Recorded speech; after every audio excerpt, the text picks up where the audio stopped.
प्यारे बच्चों, आज हम शुरू करेंगे कक्षा 4 हिंदी का पाठ 5, दोस्त की पोशाक। बच्चों, आपने मुल्ला नसीरुद्दीन के बारे में तो सुना ही होगा। नसीरुद्दीन के किस्से उनकी हाजिर जवाबी के लिए बहुत ही फेमस हैं। आपने भी सुने होंगे। उन्हीं में से एक किस्सा आज मैं आपके लिए लेकर आई हूँ, तो ध्यान से सुनिए और एंजॉय करिए। एक बार नसीरुद्दीन अपने पुराने दोस्त जमाल साहब से मिले। अपने पुराने दोस्त से मिलकर वे बड़े खुश हुए। कुछ देर गपशप करने के बाद उन्होंने कहा, चलो दोस्त, मोहल्ले में घूम आए। गपशप करने का अर्थ है काफ़ी दिनों बाद जब लोग मिलते हैं तो आपस में जो बातें करते हैं, अपने एक दूसरे के हालचाल लेते हैं, बस वही। जमाल साहब ने जाने से मना कर दिया और कहा, अपनी इस मामूली सी पोशाक में मैं लोगों से नहीं मिल सकता। नसीरुद्दीन ने कहा, बस इतनी सी बात।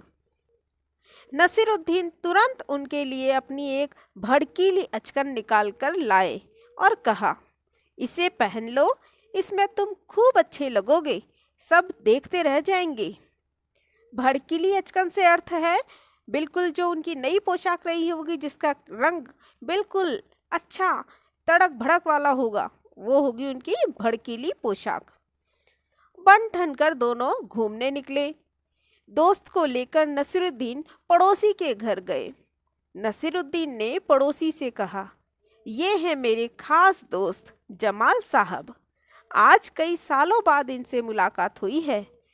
वैसे जो अचकन इन्होंने पहन रखी है वह मेरी है। यह सुनकर जमाल साहब पर तो मानो घड़ों पानी पड़ गया।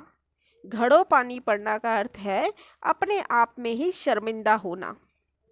बाहर निकलते ही मुंह बनाकर उन्होंने नसीरुद्दीन से कहा, तुम्हारी कैसी अकल है? क्या यह बताना जरूरी था कि यह अचकन तुम्हारी है? तुम्हारा पड़ोसी सोच रहा होगा कि मेरे पास अपने कपड़े हैं ही नहीं। नसीरुद्दीन ने माफ़ी मांगते हुए कहा, गलती हो गई, अब ऐसा नहीं कहूँगा।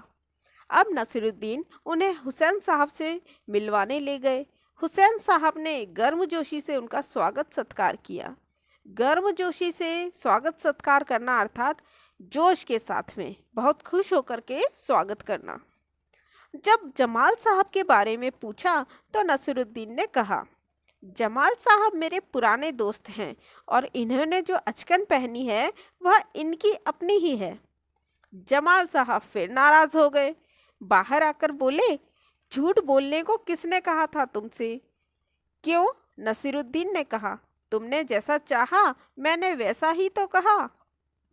पोशाक की बात कहे बिना काम नहीं चलता क्या? उसके बारे में न कहना ही अच्छा है, जमाल साहब ने समझाया। जमाल साहब को लेकर नसीरुद्दीन आगे बढ़े। तभी एक अन्य पड़ोसी मिल गए। नसीरुद्दीन ने जमाल साहब का परिचय उनसे करवाया। मैं आपका परिचय अपने पुराने दोस्त से करवा दूं?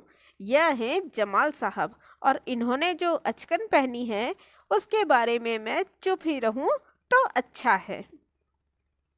तो बच्चों, कैसा लगा आपको नसीरुद्दीन का ये किस्सा? जमाल साहब के इतना समझाने पर भी उन्होंने अपने मन की ही की। उन्होंने हर बार बात को तो बदला पर अचकन को नहीं छोड़ा। अगर आपको ये वीडियो पसंद आया है तो वीडियो को लाइक करें, चैनल को सब्सक्राइब करें और मेरे नए वीडियो से अपडेट होने के लिए बेल आइकन को प्रेस करें। और हाँ, वीडियो को शेयर करना न भूलें।